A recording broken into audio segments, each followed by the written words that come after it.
بسم اللہ الرحمن الرحیم الحمد للہ رب العالمین والصلاة والسلام علی سید المرسلین والعاقبۃ للمتقین۔ نماز اسلام کا ایک بہت اہم رکن ہے، اللہ تعالیٰ کی یاد اور اللہ تعالیٰ سے تعلق قائم کرنے کا بہت بڑا ذریعہ ہے۔ نبی اکرم صلی اللہ علیہ وسلم نے نماز کو اپنی آنکھوں کی ٹھنڈک قرار دیا۔ نماز کا وقت ہوتا تو آپ صلی اللہ علیہ وسلم حضرت بلال رضی اللہ تعالی عنہ کو ان الفاظ کے ساتھ آذان دینے کا حکم فرماتے: اقم الصلاۃ یا بلال ارحنا بہا، اے بلال ہمیں نماز سے راحت پہنچاؤ۔ ابو داؤد کی روایت ہے، نماز کو رسول اکرم صلی اللہ علیہ وسلم نے جنت میں جانے کی ضمانت قرار دیا۔ حضرت ربیعہ بن کعب اسلمی رضی اللہ تعالی عنہ رسول اللہ صلی اللہ علیہ وسلم کی خدمت میں حاضر رہتے اور نبی صلی اللہ علیہ وسلم کے لیے وضو کا پانی اور دوسری چیزیں لایا کرتے تھے۔ ایک مرتبہ آپ نے خوش ہو کر فرمایا: ربیعہ مانگو، کیا مانگتے ہو؟ حضرت ربیعہ رضی اللہ تعالی عنہ نے عرض کیا: یا رسول اللہ صلی اللہ علیہ وسلم، جنت میں آپ کا ساتھ چاہتا ہوں۔ آپ نے فرمایا: تو پھر سجدوں کی کثرت سے میری مدد کرو۔ یہ صحیح مسلم کی روایت ہے، یعنی اگر تمہارے نامہ اعمال میں سجدے زیادہ ہوئے تو میرے لیے تمہاری سفارش کرنا آسان ہو جائے گا۔ اللہ تعالیٰ نے قرآن پاک میں کامیاب لوگوں کی نشانی یہ بتائی ہے کہ وہ نماز کی پابندی کرتے ہیں۔ سورۃ المؤمنون آیت 9۔ سورۃ نور میں فرمایا کہ انہیں تجارت اور خرید و فروخت اللہ کی یاد اور نماز قائم کرنے اور زکوٰۃ دینے سے غافل نہیں کرتی۔ اللہ تعالیٰ نے نماز کو اقامت دین کی تمام تر جد و جہد کا حاصل قرار دیا۔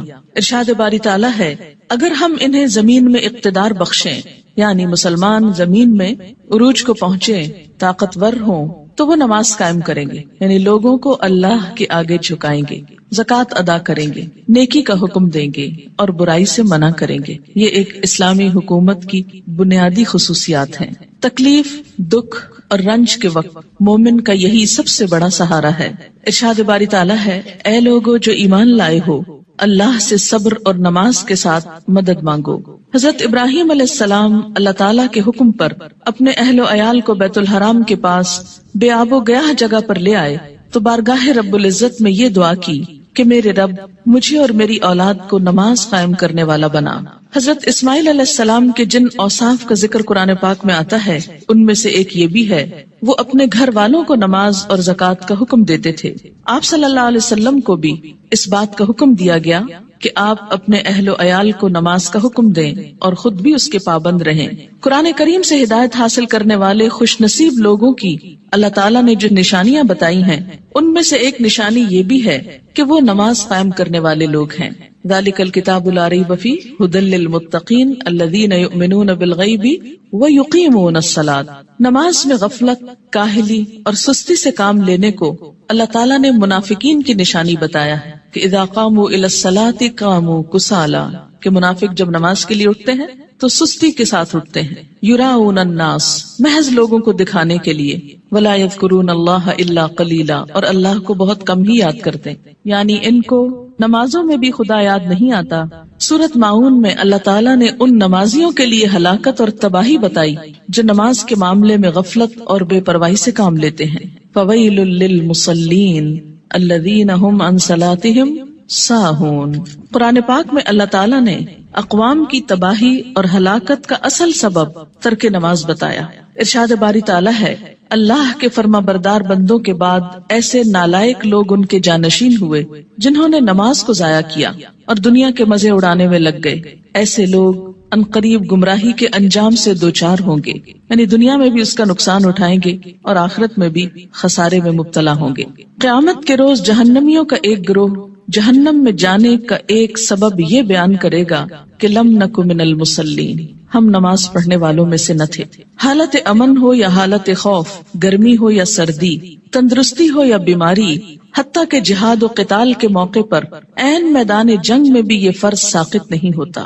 رسول اکرم صلی اللہ علیہ وسلم 5 فرض نمازوں کے علاوہ نماز تہجد، نماز اشراق، نماز چاشت، تحیۃ الوضو، تحیت المسجد کا بھی اہتمام فرماتے تھے، اور پھر خاص خاص مواقع پر اپنے رب کے حضور توبہ استغفار کے لیے نماز ہی کو ذریعہ بناتے، یعنی صلاۃ توبہ۔ خسوف ہو یا کسوف یعنی سورج گرہن اور چاند گرہن تو مسجد تشریف لے جاتے، زلزلہ یا آندھی آتی تو مسجد تشریف لے جاتے، طوفان باد و باران ہوتا تو مسجد تشریف لے جاتے، فاقے کی نوبت آتی تو مسجد تشریف لے جاتے، کوئی پریشانی اور تکلیف ہوتی تو مسجد تشریف لے جاتے، سفر سے واپسی ہوتی تو پہلے مسجد تشریف لے جاتے، پھر گھر پلٹتے، بارش نہ ہوتی تو بھی نماز ادا کرتے۔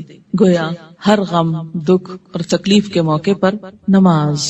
آج ہم میں سے بہت سے لوگ طرح طرح کے وظائف کرنے کے لیے گھنٹوں خود کو وقف کرتے ہیں، لیکن 2 رکعت نماز ان پر بہت بھاری ہوتی ہے۔ حیات طیبہ کے آخری دنوں میں بیماری کی حالت میں بھی نبی صلی اللہ علیہ وسلم کو جس چیز کی سب سے زیادہ فکر تھی وہ نماز تھی۔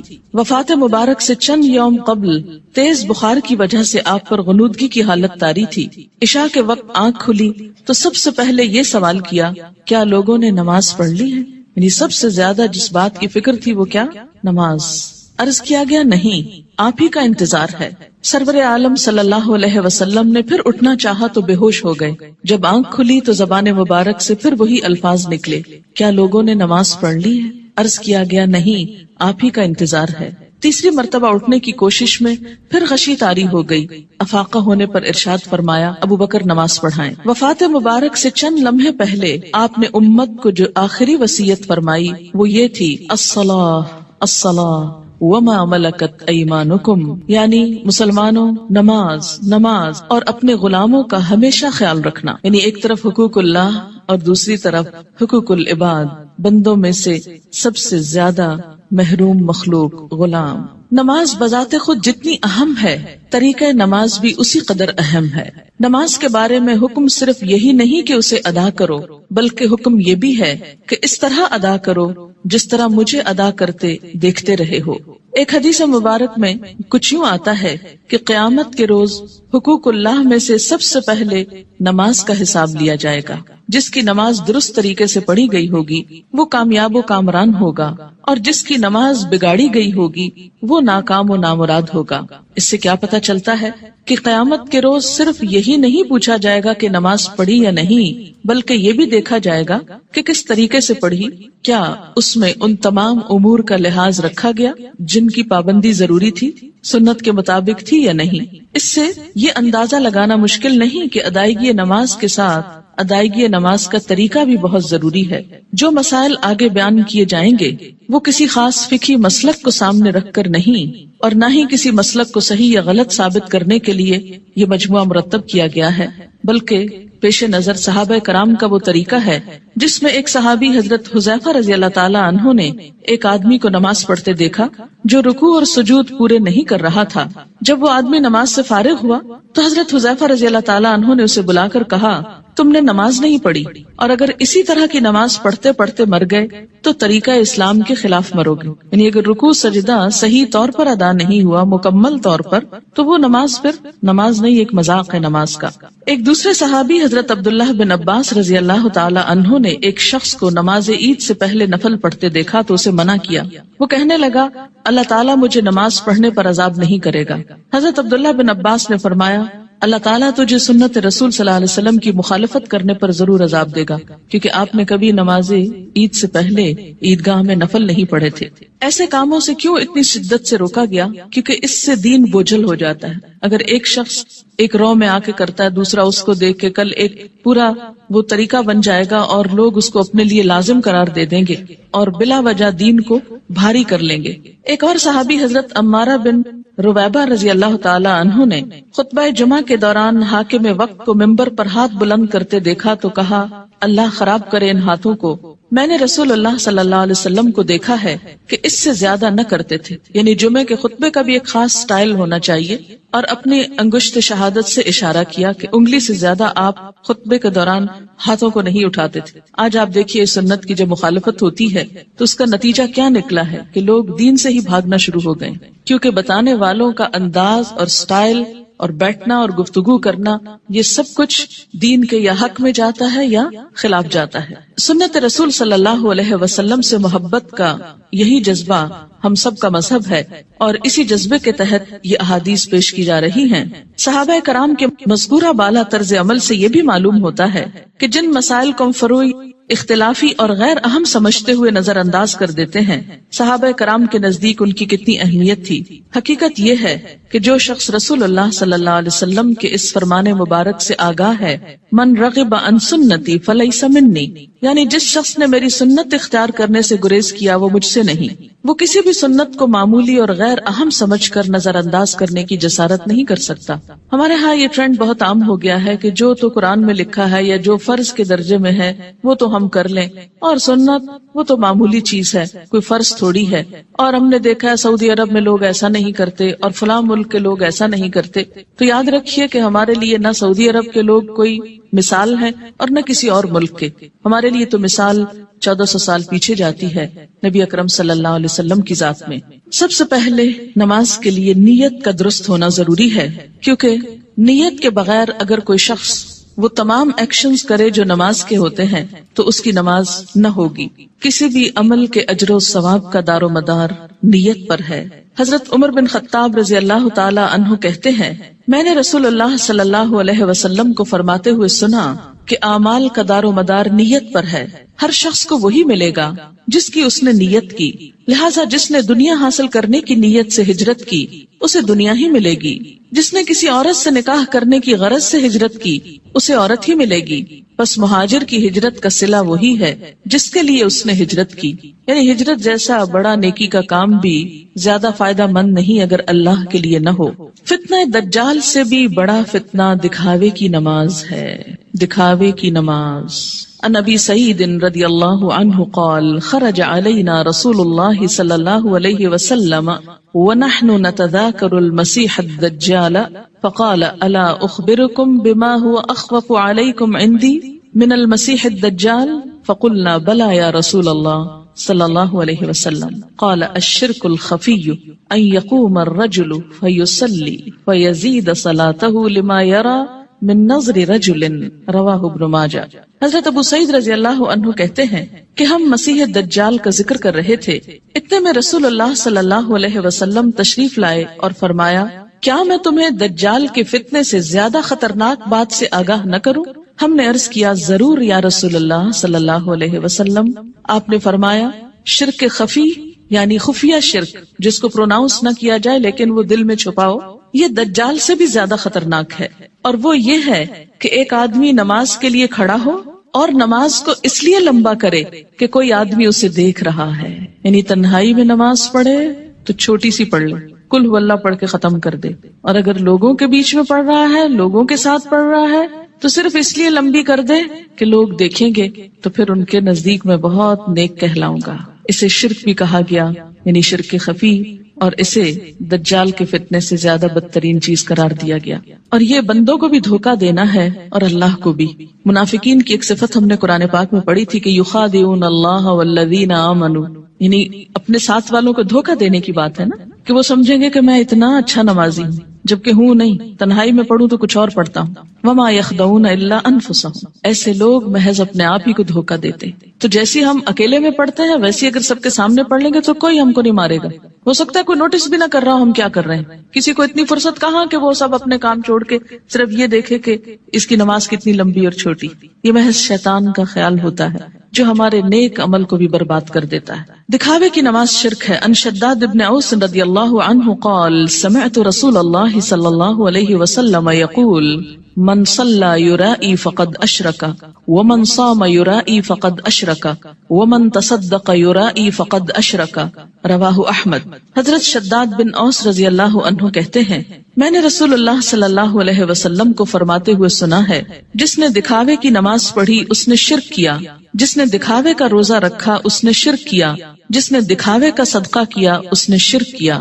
اسے احمد نے روایت کیا ہے۔ نماز کی فرضیت۔ نماز اسلام کا دوسرا اہم رکن ہے۔ ان ابن عمر رضی اللہ عنہما قال قال رسول اللہ صلی اللہ علیہ وسلم بنی الاسلام علی خمس شہادت ان لا الہ الا اللہ وأن محمدا رسول الله وإقام الصلاة وإيتاء الزكاة والحج وصوم رمضان رواہ البخاری۔ حضرت عبداللہ بن عمر رضی اللہ عنہ کہتے ہیں کہ رسول اللہ صلی اللہ علیہ وسلم نے فرمایا، اسلام کی بنیاد 5 چیزوں پر رکھی گئی ہے، اس بات کی شہادت، گواہی کہ اللہ کے سوا کوئی الہ نہیں اور محمد صلی اللہ علیہ وسلم اللہ کے رسول ہیں۔ نمبر 2 نماز قائم کرنا، نمبر 3 زکوٰۃ ادا کرنا، نمبر 4 حج کرنا، نمبر 5 رمضان کے روزے رکھنا۔ اسے بخاری نے روایت کیا ہے۔ ہجرت سے قبل 2 رکعت اور ہجرت کے بعد 4 رکعت نماز فرض ہوئی۔ یعنی نماز کی فرضیت کیسے ہوئی؟ مکہ میں کیسے تھی؟ ہجرت سے قبل 2 فرض اور بعد میں 2 4 ہو گئے اور فجر 2 ہی رہی۔ عن عائشہ رضی اللہ عنہا قالت فرض اللہ الصلاة حين فرضها ركعتين في الحضر والسفر فأقرت صلاة السفر وزید فی صلاة الحضر متفق علیہ۔ حضرت عائشہ رضی اللہ تعالی عنہا فرماتی ہیں، جب معراج کی رات اللہ تعالیٰ نے نماز فرض کی تو حضر و سفر، حضر کہتے ہیں حاضر ہونا، گھر میں رہنا، دونوں کے لیے 2 رکعت نماز فرض کی، بعد میں سفر کی نماز 2 رکعت برقرار رکھی گئی اور حضر کی نماز میں اضافہ کر دیا گیا۔ اسے بخاری اور مسلم نے روایت کیا ہے۔ نماز کی فضیلت، روزانہ باقاعدگی سے 5 نمازیں ادا کرنے سے تمام صغیرہ گناہ معاف ہو جاتے ہیں۔ ان ابی ہریرہ رضی اللہ عنہ قال قال رسول اللہ صلی اللہ علیہ وسلم ارأیتم لو ان نہرا بباب احدکم یغتسل فیہ کل یوم 5 ما تقول ذلك یبقی من درنہ قالوا لا یبقی من درنہ شیئا قال فذلك مثل الصلوات الخمس یمحو اللہ بها الخطایا متفق علیہ۔ حضرت ابو ہریرہ رضی اللہ تعالی عنہ کہتے ہیں، رسول اللہ صلی اللہ علیہ وسلم نے فرمایا، تمہارا کیا خیال ہے اگر تم میں سے کسی کے دروازے پر نہر بہتی ہو اور وہ اس نہر میں ہر روز 5 مرتبہ نہائے تو کیا اس کے بدن پر کوئی میل کچیل باقی رہ جائے گا؟ صحابہ کرام نے عرض کیا، نہیں، کسی قسم کا میل کچیل باقی نہیں رہے گا۔ آپ صلی اللہ علیہ وسلم نے فرمایا، یہی 5 نمازوں کی مثال ہے، اللہ تعالیٰ ان نمازوں کے ذریعے گناہ مٹا دیتا ہے۔ اسے بخاری اور مسلم نے روایت کیا ہے۔ یاد رکھیے کہ کچھ گناہ ایسے ہوتے ہیں کہ جن کو نیکیاں مٹاتی چلی جاتی ہیں۔ ان الحسنات یذھبن السیئات، اس میں کیا چیز آتی ہے؟ مثلا آپ کے ہاتھوں کو ڈسٹ اور چھوٹی موٹی گندگی لگ جاتی ہے کام کرتے ہوئے، جب آپ پانی سے دھوتے ہیں تو وہ ڈسٹ خود بخود بہہ جاتی۔ کچھ چکنائی وغیرہ کے داغ ایسے ہوتے ہیں کہ جو صرف پانی سے نہیں دھلتے، اس کے لیے آپ کو صابن استعمال کرنا پڑتا ہے۔ کچھ داغ ایسے ہوتے ہیں پینٹ وغیرہ کے کہ جو صرف پانی اور صابن سے نہیں دھلتے، ان کے لیے آپ کو مخصوص قسم کا سولوشن استعمال کرنا ہوتا ہے جو ان دھبوں کو دور کر دے۔ اسی طرح روحانی نجاستیں اور گناہ، ان کی بھی کچھ قسمیں ایسی ہیں کہ جو خود بخود نیکیوں سے مٹتی چلی جاتی ہیں، کچھ کے لیے عبادات کفارے کا ذریعہ بنتی ہیں، لیکن کچھ گناہ ایسے ہیں کہ جن کے داغ بہت سخت ہیں اور ان کے لیے خصوصی عمل توبہ استغفار، ان گناہوں کا کفارہ اور مداوع ضروری ہوتا ہے۔ جب تک ان پہ مثلاً حد جاری نہ ہو جائے یا کفارہ نہ دے دیا جائے یا بطور خاص اس کی توبہ اور اصلاح نہ کر لی جائے تو وہ گناہ معاف نہیں ہوتے۔ اسی لیے اس حدیث کا یہ جو معنی کیا گیا ہے یمحو اللہ بها الخطایا، تو خطایا سے مراد کیا ہے؟ عام چھوٹے موٹے گناہ جو انسان ہونے کے ناطے بھول چوک کر اچانک انسان سے سرزد ہو جاتے ہیں۔ آپ منہ سے کچھ کہنے چلے تھے، کچھ اور کہہ بیٹھے، آپ کی نیت نہیں تھی، ارادہ نہیں تھا، اچانک ہی کچھ ہو گیا، پھر احساس ہوتا ہے، پھر آپ دوبارہ اس کی اصلاح کرتے ہیں، لیکن بسا اوقات وہ بھی بھول جاتے ہیں۔ تو ایسے میں کیا ہے کہ جو چیزیں انجانے میں نہ چاہتے ہوئے انسان سے ہو جائیں تو اللہ تعالیٰ انسان کے گناہوں کو مختلف عبادات کے ذریعے دھوتا رہتا ہے۔ نماز گناہوں کی آگ کو ٹھنڈا کرتی ہے۔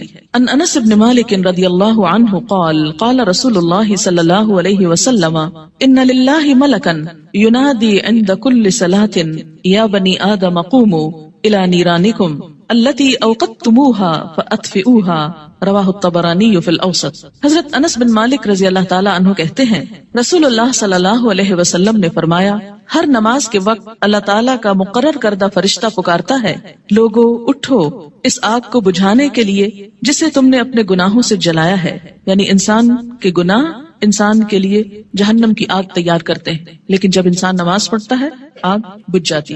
5 نمازیں باقاعدگی سے ادا کرنے والا قیامت کے دن صدیقین اور شہداء کے ساتھ ہوگا۔ ان عمر بن مرۃ الجہنی رضی اللہ عنہ قال جاء رجل الى النبی صلی اللہ علیہ وسلم فقال یا رسول اللہ ارأیت ان شہدت ان لا الہ الا اللہ وانک رسول اللہ وصلیت الصلوات الخمس وأديت الزكاة وصمت رمضان وقمته فممن أنا قال من الصديقين والشهداء رواہ ابن حبان۔ حضرت عمرو بن مرہ جہنی رضی اللہ تعالی عنہ کہتے ہیں کہ ایک آدمی نبی اکرم صلی اللہ علیہ وسلم کی خدمت میں حاضر ہوا اور عرض کیا، یا رسول اللہ بتائیے اگر میں گواہی دوں کہ اللہ کے سوا کوئی الہ نہیں، آپ اللہ کے رسول ہیں، اور 5 نمازیں ادا کروں، زکوٰۃ دوں، رمضان کے روزے رکھوں اور رمضان میں قیام بھی کروں یعنی تراویح بھی پڑھوں، تو میرا شمار کن لوگوں میں ہوگا؟ آپ صلی اللہ علیہ وسلم نے ارشاد فرمایا، صدیقین اور شہداء میں۔ اسے ابن حبان نے روایت کیا ہے۔ یعنی فرائض کا پورا کرنے والا بلند درجے رکھتا ہے، الا یہ کہ وہ بندوں کے حقوق میں ایسی کمی کرے کہ جس سے اس کے فرائض کا اجر بھی ختم ہو جائے۔ رات کی تاریکی میں مسجد میں آنے والے نمازیوں کے لیے قیامت کے دن مکمل نور کی خوشخبری ہے۔ ان بریدہ رضی اللہ عنہ ان النبی صلی اللہ علیہ وسلم قال بشر المشائین فی الظلم الى المساجد بالنور التام یوم القیامہ، رواہ ابو داود والترمذی۔ حضرت بریدہ رضی اللہ تعالی عنہ روایت کرتے ہیں کہ نبی اکرم صلی اللہ علیہ وسلم نے فرمایا، اندھیرے میں مسجدوں کی طرف چل کر جانے والوں کو قیامت کے دن مکمل روشنی کی خوشخبری دے دو۔ یہ تو آپ سب جانتے ہیں نا کہ حشر کے میدان میں بہت اندھیرا ہوگا، لیکن کچھ لوگوں کے پاس نور ہوگا، کچھ کے پاس ہوگا پھر چھین لیا جائے گا منافقوں سے۔ اور یہ نور کون سا نور ہوگا؟ انسان کے اپنے اعمال کا، اور اس نور کو بڑھانے والی چیز نماز ہے، اور خصوصاً رات کے اندھیرے میں مسجد جانے والوں کے لیے خوشخبری ہے۔ عورتوں کے لیے گھر میں ہی یہ نماز پڑھنے کا اجر ہے، اور اگر وہ مسجد نہیں بھی جا پاتی تو انشاءاللہ پابندی سے نماز ادا کرنے کی صورت میں وہ اس اجر سے محروم نہیں رہیں گی۔ نور کی وہ دعا بھی سکھائی گئی نا کہ ربنا اتمم لنا نورنا، اللہ ہمارا نور ہم پہ مکمل کر دے، کہ حشر کے میدان میں یہ دعا مانگیں گے اہل ایمان اس پریشانی سے کہ کہیں ان کا نور ان سے چھین نہ لیا جائے۔ مسجد میں آنے والے نمازی اللہ کے ملاقاتی ہیں جن کی اللہ تعالیٰ عزت فرماتا ہے۔ وَأَن سلمان رضی اللہ عنہ ان النبی صلی اللہ علیہ وسلم قال من تودأ فی بیتہ فاحسن الوضوء ثم اتى المسجد فهو زائر اللہ وحق علی المزور ان یکرم الزائر، رواہ الطبرانی۔ حضرت سلمان رضی اللہ تعالی عنہ سے روایت ہے کہ نبی اکرم صلی اللہ علیہ وسلم نے فرمایا، جس نے اپنے گھر میں اچھی طرح وضو کیا اور پھر مسجد میں آیا وہ اللہ کا ملاقاتی ہے، اور میزبان کے لیے ضروری ہے کہ وہ اپنے ملاقاتی کی عزت کرے۔ قیامت کے دن ایسے لوگوں کو عزت کے ساتھ جنت میں رکھا جائے گا، عزت کا لباس پہنایا جائے گا اور عزت کا مقام دیا جائے گا۔ وَلَهُمْ أَجْرٌ کریم کی جو بات آتی ہے، کریم عزت والا۔ نماز کی اہمیت، بے نماز کا انجام قارون، فرعون، حامان اور ابی ابن خلف کے ساتھ ہوگا۔ ان عبداللہ ابن عمرو بن العاص رضی اللہ عنہما ان النبی صلی اللہ علیہ وسلم انہ ذکر الصلاة یوما فقال من حافظ علیہا كانت له نورا وبرهانا ونجاة يوم القيامة ومن لم يحافظ عليها لم يكن له نورا ولا برهانا ولا نجاة وكان يوم القيامة مع قارون وهامان وفرعون وأبي بن خلف، رواہ ابن حبان۔ حضرت عبداللہ بن عمرو بن العاص رضی اللہ تعالی عنہ کہتے ہیں کہ نبی اکرم صلی اللہ علیہ وسلم نے ایک دن نماز کا ذکر کرتے ہوئے فرمایا، جس شخص نے نماز کی حفاظت کی اس کے لیے نماز قیامت کے روز نور، برہان اور نجات کا سبب ہوگی، اور جس نے نماز کی حفاظت نہ کی اس کے لیے نہ نور ہوگا، نہ برہان، نہ نجات۔ نیز قیامت کے روز اس کا انجام قارون، فرعون، حامان اور ابی ابن خلف کے ساتھ ہوگا۔ اسے ابن حبان نے روایت کیا ہے۔ یہاں پر نماز کی حفاظت کا ذکر ہے، پابندی وقت بھی مراد ہے، رکوع اور سجود وغیرہ کی حفاظت بھی، اپنے دل اور خیالات کی حفاظت بھی، طہارت کی حفاظت بھی۔ تو ایسی نماز پڑھنے والے کی اللہ تعالیٰ بھی حفاظت فرمائیں گے، اور قیامت کے دن اس کے لیے یہ نماز سراسر فائدے کا سبب ہوگی۔ اور اگر نہیں تو ایسا شخص فرعون، قارون جو مال کی محبت میں گرفتار تھا، کیونکہ عموماً انسان نمازوں کی پرواہ کیوں نہیں کرتا؟ مال کی محبت میں گرفتار ہو کر۔ فرعون حکومت اور جاہ و مال کی وجہ سے، تکبر کی وجہ سے۔ حامان جو اس کا مشیر تھا، جو فرعون کی خوشنودی حاصل کرنے کے لیے اسی کے دین پر تھا اور اسی کا مددگار اور وزیر تھا۔ آج بھی دنیا میں بہت سے ایسے لوگ ہیں جو اپنے بڑوں کی خوشنودی حاصل کرنے کے لیے اپنے کسی باس کی یا کسی بڑے کی اس کا کام کرتے کرتے یا اس کی خوشامد کرتے کرتے اللہ تعالیٰ کا یہ حق بھول جاتے ہیں۔ اور اسی طرح ابی ابن خلف اسلام دشمنوں میں سے تھا، یعنی ایسا شخص جو نماز کی حفاظت نہ کرے پھر اسے صدیقین اور شہداء کے ساتھ ہونے کی بجائے ایسے مجرموں کے ساتھ رکھا جائے گا۔ اسلام اور کفر کے درمیان حد فاصل نماز ہے۔ عن جابر رضی اللہ عنہ قال قال رسول اللہ صلی اللہ علیہ وسلم بین الرجل وبین الشرک والکفر ترک الصلاۃ، رواہ مسلم۔ حضرت جابر رضی اللہ عنہ سے روایت ہے کہ رسول اللہ صلی اللہ علیہ وسلم نے فرمایا، آدمی اور شرک یا کفر کے درمیان حد فاصل ترک نماز ہے، یعنی نماز کا پڑھنا یا چھوڑنا اس کو ایک طرف یا دوسری طرف لے آتا ہے۔ اسے مسلم نے روایت کیا ہے۔ مثلا ایک شخص مسلمان ہے، اسلام کی حفاظت میں ہے، یہ حفاظت جو ہے یہ نماز کے ساتھ ہے، یا یوں کہیے کہ نماز ہی کی یہ باؤنڈری۔ جب کوئی شخص نماز نہیں پڑھتا، اس عہد کو توڑتا ہے، تو وہ کٹ جاتی ہے ڈور جس سے وہ محفوظ تھا، اور اس کے بعد وہ اسلام کی حدوں سے نکل کر کفر کے قریب ہو جاتا ہے یا اس میں داخل ہو جاتا ہے۔ 10 برس کی عمر میں اگر بچہ نماز کا عادی نہ بنے تو اسے مار کر نماز پڑھانی چاہیے، یعنی سختی کی جا سکتی ہے۔ عن عمرو بن شعیب عن ابیہ عن جدہ رضی اللہ عنہما قال قال رسول اللہ صلی اللہ علیہ وسلم مروا اولادکم بالصلاة وهم ابناء 7 سنین واضربوهم علیہا وهم ابناء 10 سنین وفرقوا بینہم فی المضاجع، رواہ ابو داود۔ حضرت عمر اپنے باپ شعیب سے اور شعیب اپنے دادا عبداللہ بن عمرو بن عاص سے روایت کرتے ہیں کہ رسول اللہ صلی اللہ علیہ وسلم نے فرمایا، جب تمہارے بچے 7 برس کے ہو جائیں تو انہیں نماز پڑھنے کا حکم دو، جب 10 برس کے ہو جائیں اور نماز باقاعدگی سے نہ پڑھیں تو نماز پڑھانے کے لیے انہیں مارو، نیز 10 برس کی عمر کے بچوں کو علیحدہ علیحدہ بستروں پر سلاؤ۔ اسے ابو داؤد نے روایت کیا ہے۔ 10 سال کی عمر تک بچے کی عادتیں پختہ ہو جاتی، اگر اس عمر میں والدین کچھ محنت کر لیں، تکلیف کر لیں، تو باقی زندگی میں پھر آسانی ہو جائے گی، کیونکہ والدین سے پوچھا جائے گا بچوں کی تربیت کے بارے میں۔ قرآن پاک میں اللہ تعالیٰ فرماتے ہیں، یا ایھا الذین آمنوا قوا انفسکم واہلیکم نارا، اے لوگو جو ایمان لائے ہو، بچاؤ اپنے آپ کو اور اپنے اہل و عیال کو آگ سے۔ ہم سمجھتے ہیں ایمان اور آگ، ہم نے تو کلمہ پڑھ لیا، ہمیں آگ کیوں چھوئے گی؟ اللہ تعالیٰ ایمان والوں ہی سے فرما رہے ہیں کہ اپنے آپ کو اور اپنے بچوں کو، بیوی کو، گھر والوں کو، اہل و عیال کو آگ سے بچاؤ، یعنی ان کی اسلامی خطوط پر تربیت کرو تاکہ وہ اللہ کے بندے بن کر زندگی بسر کر سکیں۔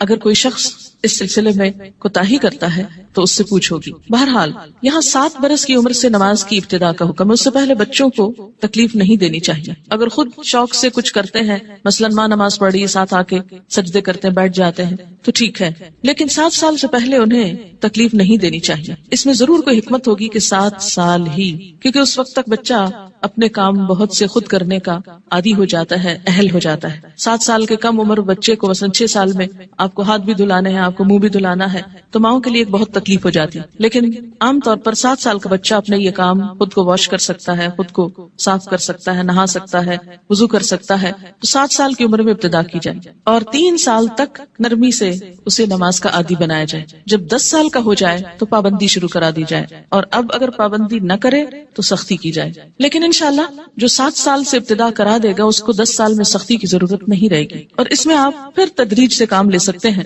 مثلا میں نے اپنے بچوں کے ساتھ یہ کیا کہ ان کو جو 7ویں سال کی جو برتھ ڈے آپ سیلیبریٹ کرتے ہیں تو کیک کھلانے کی بجائے بٹھا کے یہ بتایا کہ نماز کتنی امپورٹنٹ ہے، اور آج سے تم 7 سال کے ہو گئے ہو اور ہم سب مل کر مغرب کی نماز پڑھیں گے۔ میں نے یہ نہیں کہا کہ تم پڑھو، بلکہ ہم پڑھیں گے، اور ساتھ کھڑے ہو کر وضو کروایا، ساتھ کھڑے ہو کر نماز پڑھائی۔ اس سے بچے کو کچھ بھی مشکل نہیں ہوئی۔ نماز سے پہلے وضو ایک مشکل کام ہوتا ہے، جو وہ مرحلہ پار کر جائے اس کے لیے اگلا مرحلہ آسان ہو جاتا ہے۔ تو مائیں اگر وضو کرتے وقت تھوڑا سا وقت 5-7 منٹ لگائیں اور ساتھ وضو کرائیں، اس سے وضو کی بھی اصلاح ہوگی انشاءاللہ، کہ دیکھا جائے گا کہ وہ اپنے کپڑے تو نہیں بھگو رہے یا باتھ روم تو نہیں بھگو رہے، کیونکہ بہت دفعہ دیکھنے میں آتا ہے اب تک کہ بچے تو کیا، بڑے بڑے میچور لوگ جب کسی واش روم سے نکلتے ہیں تو سارا واش روم یوں لگتا ہے جیسے کوئی نہا کے نکلا ہو یہاں سے۔ کبھی سمجھ نہیں آئی کہ اس قدر پانی گرانے کی کہ جو سنک سے باہر زمین پر بھی پورا پھیل جائے اور کپڑے بھی اور سب کچھ گندا کرے، اس کی آخر کیا وجہ ہے اور اس کی ضرورت کیا ہے؟ جب ہم وضو کرتے ہیں تو نہاتے تو نہیں ہیں، لیکن منظر باتھ روم میں نہانے کا ہی نظر آتا ہے۔ خیر، اب دیکھیں کہ بچوں کو جب وضو کرائیں تو اس وقت بھی انہیں بتائیں کہ پانی بہت نہیں استعمال کرنا، اور کس طریقے سے وہ کریں گے انشاءاللہ اس کا طریقہ آگے پورا آئے گا، آپ اپنا سب چیک کر لیجئے، بچوں کا بھی کر لیجئے۔ پھر اس کے بعد یہ کہ ساتھ کھڑا کر کے نماز پڑھیں، کیونکہ تنہا نماز پڑھنے میں کوتاہی ہوتی ہے، مشکل لگتی ہے۔ جب ساتھ ماں ہوتی ہے تو بچے کو بہت ڈھارس ہوتی اور آسانی سے نماز پڑھ لیتے ہیں۔ 1 آدھ مہینہ آپ صرف ایک ہی نماز پڑھائیں، پھر اس کے بعد عصر کی ساتھ شروع کر لیں، پھر ظہر کی کر لیں، ظہر میں اگر صرف فرض بھی پڑھ لیں تو کافی ہے، پھر اسی طرح عشاء پر لے آئیں، پھر فجر پر۔ 10 سال کی عمر تک اگر وہ اپنی مرضی سے فجر اٹھ کے پڑھ لیتے ہیں تو کوئی بات نہیں، لیکن 10 سال کے بعد پھر فجر سورج نکلنے سے پہلے، اور پھر آہستہ آہستہ سنت کی رغبت بھی۔ فجر کی تو سنت خیر پڑھی ہی جائے گی، لیکن باقی نمازوں میں آہستہ آہستہ رغبت، حتیٰ کہ جب بالغ ہوں 12 سال 13 14 مختلف بچوں کی مختلف بلوغت کی عمر ہوتی ہے، تو اس وقت پھر ان کو دین کی ایسی باتیں ساتھ پڑھائیں کہ جس سے ان کے دل میں سنت پڑھنے کی، نفل پڑھنے کی محبت پیدا ہو جائے، اور وہ نماز سے بھاگے نہیں بلکہ نماز سے محبت کرے، ایسی ہی جیسے اللہ کے رسول صلی اللہ علیہ وسلم فرماتے تھے، اٹھو بلال نماز قائم کرو اور ہمیں راحت پہنچاؤ، کہ نماز ایک خوشی کی خبر بن جائے نہ کہ ایک پریشانی کی۔ اور اس میں تھوڑی سی محنت کی ضرورت ہے۔ اگر کوئی بچہ محنت کے باوجود، کوشش کے باوجود نہ پڑھنے کی طرف آئے تو پھر خصوصی طور پر دعا مانگے، نفل حاجت کے پڑھ کر خصوصی دعا بچے کے لیے مانگے کہ اللہ تعالیٰ اس کے لیے یہ کام آسان کر دے اور اس کے دل میں یہ محبت پیدا کر دے۔ آپ دیکھیں کہ اگر آپ بچوں کو نماز کا عادی کر دیں گے تو آپ کو کتنا فائدہ ہے کہ ہر نماز میں جب وہ پڑھیں گے ربنا اغفر لی ولوالدی، یعنی ہر نماز کے اندر وہ آپ کے لیے دعائیں کریں گے، ربنا اغفر لی ولوالدی، اللہ مجھ کو معاف کر دے اور میرے والدین کو کر دے۔ مفت کی دعائیں ملتی جائیں گی ساری زندگی، دنیا سے چلے بھی جائیں تو پیچھے سے بچے دعائیں کریں گے، ورنہ الگ سے کس کو یاد رہتا ہے کہ وہ دعا کرے۔ اور ایسے ہی بچے پھر ماں باپ کے لیے صدقہ جاریہ ہو جاتے ہیں۔ صرف نماز اثر کا فوت ہونا ایسا ہے جیسے کسی کا مال اور اہل و عیال لٹ جائے۔ ان ابن عمر رضی اللہ عنہما قال قال رسول اللہ صلی اللہ علیہ وسلم الذي تفوته صلاة العصر فكأنما وتر اہلہ ومالہ، متفق علیہ۔ حضرت عبداللہ بن عمر سے روایت ہے، رسول اللہ صلی اللہ علیہ وسلم نے فرمایا، جس شخص کی نماز عصر فوت ہو جائے اس کی حالت اس شخص کی طرح ہے جس کا اہل و عیال اور مال و اسباب ہلاک ہو گیا ہو۔ صرف نماز عصر قضا کرنا ایسا ہے گویا کسی کا گھر گر جائے، بال بچے سب مر جائیں اس میں، اور پورا مال بھی تباہ ہو جائے، یا گھر والوں سمیت گھر کو آگ لگ جائے اور ہر چیز راکھ ہو جائے۔ ایسا حادثہ اگر کہیں ہو جائے تو انسان دنوں یاد رکھتا ہے، لیکن نماز قضا کر کے کتنا دکھ اور تکلیف ہم محسوس کرتے ہیں وہ ہم سب اپنے دلوں سے پوچھ سکتے ہیں۔ یہ نقصان دنیا میں نظر نہیں آتا اس لیے دکھ بھی نہیں ہوتا، آخرت کے دن یہ نقصان نظر آئے گا اور تلافی کی کوئی صورت نہ ہوگی، کوئی موقع نہ ہوگا۔ اچھا، یہ جو حدیث ہے یہ بخاری اور مسلم نے روایت کی ہے، یعنی متفق علیہ حدیث ہے، یعنی کوئی ایسی کھیل مذاق کی بات نہیں ہے کہ ایسی ڈرا رہے ہیں۔ نماز سے غفلت کی سزا، حضرت سمرہ بن جندب رضی اللہ تعالی عنہ روایت کرتے ہیں کہ آن حضور صلی اللہ علیہ وسلم اپنے اصحاب سے پوچھا کرتے، کیا تم میں سے کسی نے کوئی خواب دیکھا ہے؟ سمرہ کہتے ہیں پھر اللہ تعالیٰ جس کے لیے چاہتا وہ اپنا خواب بیان کرتا، یعنی اللہ کے اذن سے لوگ اپنا خواب بیان کرتے۔ ایک دن صبح کے وقت ایسا ہوا، آن حضرت صلی اللہ علیہ وسلم نے فرمایا، گزشتہ رات کو میرے پاس 2 فرشتے آئے، جبرائیل اور میکائیل علیہ السلام، دونوں نے مجھ کو اٹھایا اور کہنے لگے چلو۔ میں ان کے ساتھ چلا، ایک آدمی کے پاس پہنچے جو کروٹ پر لیٹا ہے، یعنی پہلو پہ لیٹا ہوا ہے، اور دوسرا شخص جو ایک فرشتہ ہے پتھر لیے ہوئے اس کے سر پہ کھڑا ہے۔ وہ کیا کرتا ہے؟ جھک کر پتھر سے اس کا سر کچل ڈالتا ہے، یعنی کھڑا آدمی جھک کر پتھر سے سر کچلتا ہے اور پتھر ڈھلک کر ادھر آ جاتا ہے، یعنی جب وہ پھینکتا ہے سر کچل کر پتھر دوسری طرف چلا جاتا ہے۔ وہ شخص پتھر کو سنبھالنے کے لیے جاتا ہے، دوسری طرف جا کے پتھر اٹھاتا ہے، اور جب پتھر لے کر آتا ہے تو اس لیٹے ہوئے شخص کا سر جڑ کر جیسے پہلے تھا ویسے ہی ہو چکا ہوتا ہے۔ پھر وہ پتھر مار کر اس کا سر کچلتا ہے، ایسا ہی پھر برابر ہوتا رہتا ہے کہ مارا جاتا ہے، سر کچلا جاتا ہے، جب تک پتھر کو دوبارہ اٹھایا جاتا ہے سر پھر درست ہو جاتا ہے، پھر مارا جاتا ہے۔ یہ بار بار سر کا درست ہونا اور بار بار مارا جانا یہ دراصل عذاب کی شدت کی طرف اشارہ ہے۔ میں نے کہا، کس نے؟ نبی صلی اللہ علیہ وسلم نے ان فرشتوں سے پوچھا، سبحان اللہ، یہ دونوں کون ہیں؟ انہوں نے کہا چلو، یعنی ابھی نہیں پوچھو۔ ہم پھر چل پڑے اور ایک شخص پر پہنچے جو سیدھا لیٹا ہوا ہے، چت لیٹا ہوا ہے، اور اس کے پاس ایک اور شخص لوہے کی سنی لیے ہوئے کھڑا ہے، یعنی لوہے کا ایک ہیمر سا۔ وہ کیا کرتا ہے؟ اس کے منہ کے ایک طرف جا کر اس کا گلپڑا گدی تک پھاڑ ڈالتا ہے، یعنی منہ کے اندر سے، اور نتنے اور آنکھ کو بھی اسی طرح گدی تک چیر دیتا ہے، نتنے کو بھی، آنکھ کو بھی، منہ کو بھی۔ پھر منہ کی دوسری طرف جا کر بھی ایسا ہی کرتا ہے، اور جب ایک طرف کا چیرتا ہے تو دوسری طرف جا کر بھی ایسا ہی کرتا ہے، اور جب ایک طرف چیر چکا ہوتا ہے تو دوسری طرف بالکل درست ہو چکی، نہیں پہلے ایک طرف پھر دوسری طرف اتنے میں پہلا درست ہو چکا ہوتا ہے اور پھر وہ اسی طرح اس کو چیرتا ہے، پھر وہ درست ہو جاتا ہے، ایسا ہی برابر ہو رہا ہے۔ میں نے اپنے ساتھ والے فرشتوں سے پوچھا سبحان اللہ، یہ دونوں کون ہیں؟ انہوں نے کہا چلو چلو، یعنی ابھی آگے چلتے ہیں، ابھی نہ پوچھو۔ خیر پھر ہم تینوں چلے، ایک گڑھے پر پہنچے جو تندور کی طرح تھا۔ سمرہ بن جندب رضی اللہ تعالی عنہ کہتے ہیں میں سمجھتا ہوں کہ حضور صلی اللہ علیہ وسلم نے یہ بھی فرمایا اس تندور میں غل اور شور ہو رہا تھا۔ ہم نے جو جھانک کر دیکھا تو اس میں مرد اور عورتیں ہیں، لیکن سب ننگے، اور جب ان کے نیچے سے آگ کی لپٹ ان پر آتی ہے تو چلاتے ہیں۔ میں نے اپنے ساتھ والے فرشتوں سے پوچھا یہ کون لوگ ہیں؟ انہوں نے کہا چلو، یعنی ابھی آگے چلتے ہیں۔ خیر پھر ہم تینوں چلے اور ایک ندی پر پہنچے۔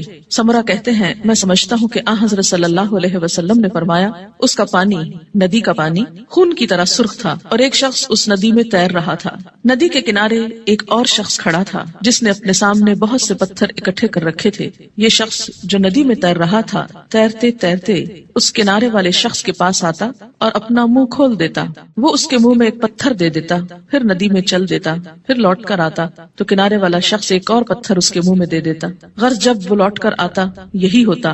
میں نے اپنے ساتھ والے فرشتوں سے پوچھا یہ دونوں کون ہیں؟ انہوں نے کہا چلو چلو چلو چلتے ہیں۔ خیر پھر ہم تینوں چلتے چلتے ایک نہایت بدصورت بد شکل مرد کے پاس پہنچے، بہت ہی بدصورت جو تم نے کبھی بھی دیکھا ہو۔ وہ کیا کر رہا تھا؟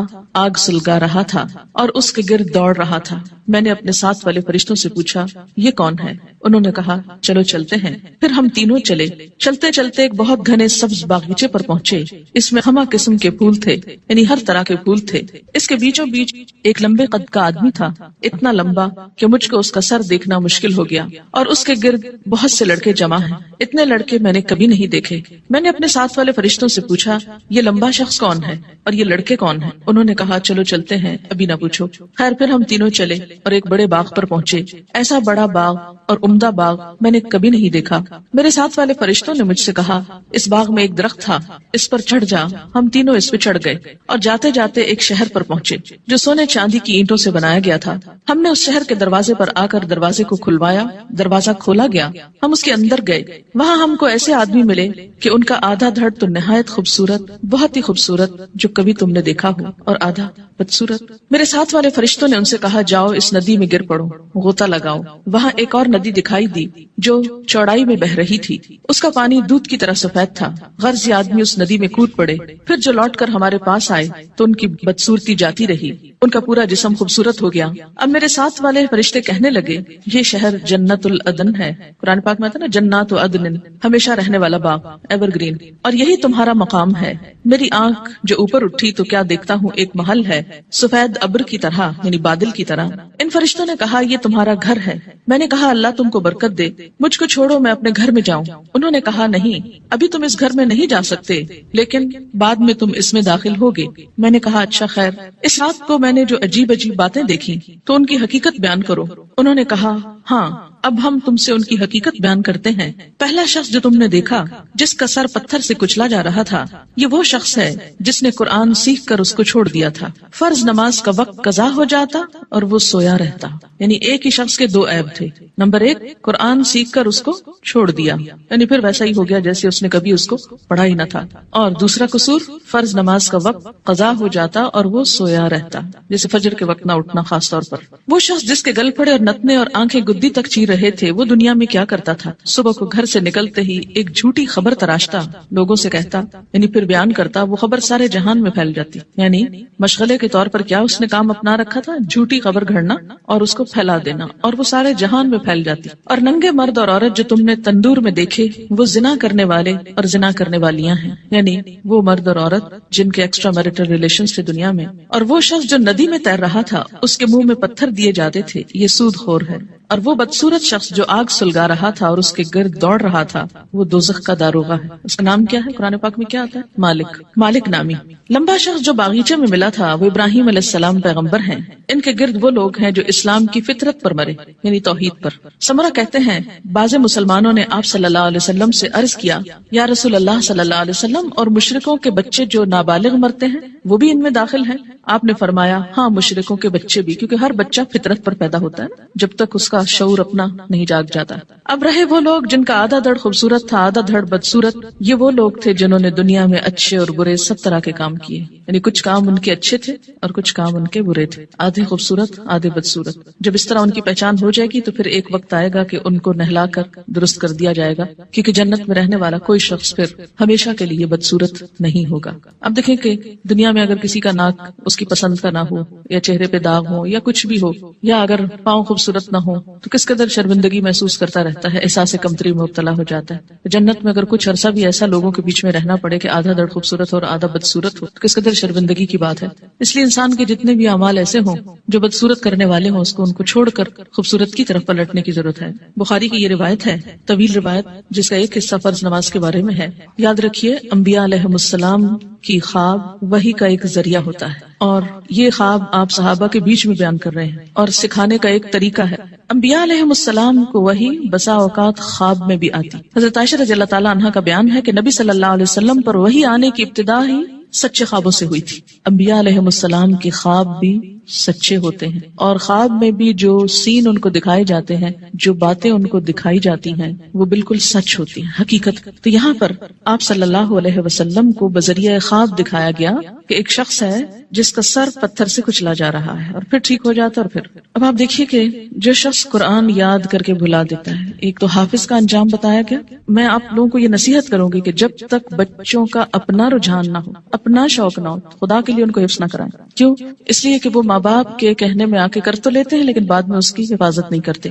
ماں باپ کیوں اتنا اصرار کرتے ہیں ان کو حفظ کرانے پر؟ ریسنٹلی مجھے کسی نے بتایا کہ وہ خود نماز نہیں پڑھتے لیکن بچوں کو حفظ کرانے کا بہت شوق رکھتے ہیں۔ میں نے کہا ایسی بھی کیا بات ہوئی؟ اس لیے کہ وہ یہ چاہتے ہیں کہ بچے ان کو بخشوا سکیں، بچے حافظ بن جائیں اور ماں باپ کی بخشش کرا سکیں۔ تو جہاں اپنی بخشش کے لیے خود تو نماز پڑھی نہ جائے لیکن بچوں کو حافظ بنا دیا جائے تو وہ بچے بھی کتنا یاد رکھیں گے، اور باپ کو سوتے دیکھے ساری زندگی تو وہ کتنی نماز پڑھیں گے اور کتنا قرآن پڑھیں گے تو اللہ ہی جانتا ہے۔ اللہ تعالیٰ یخرج الحی من المیت و یخرج المیت من الحی، زندہ سے مردہ اور مردہ سے زندہ کو نکالتا ہے، بے عمل سے باعمل بچے کو پیدا کر سکتا ہے، یہ اس کی شان ہے۔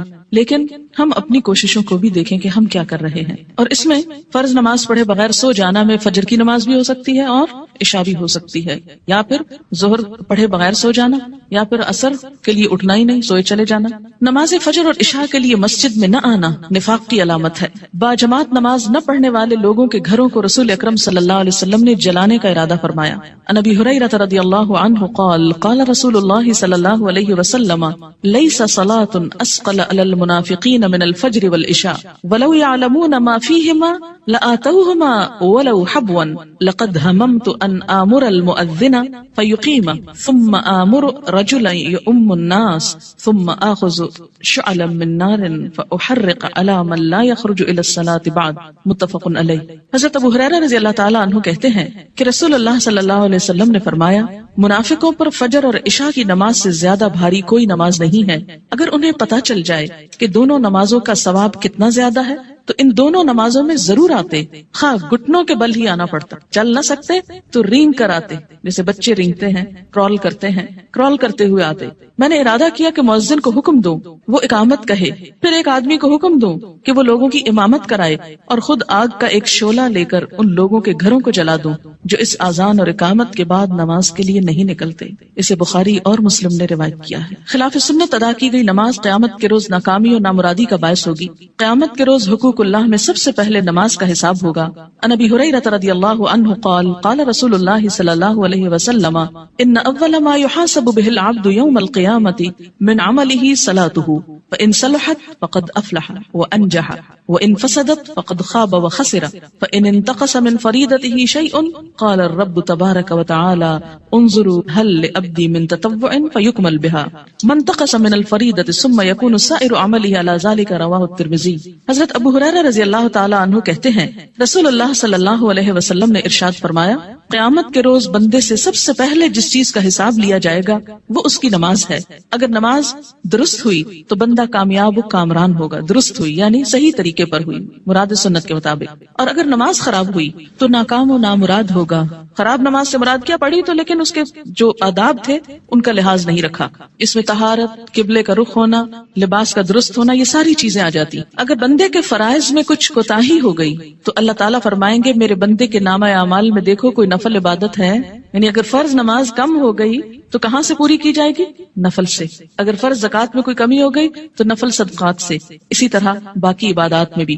پھر اس کے تمام اعمال کا حساب اسی طرح ہوگا. پہلے فرائض کو دیکھا جائے گا، اگر کوئی کمی ہو تو نوافل سے پوری کر دی جائے گی. لیکن اگر پڑھے ہی صرف فرض ہوں اور وہ بھی صحیح طریقے پر نہ ہو، اور نوافل کی طرف تو ہماری عام طور پر توجہ ہی کم ہوتی.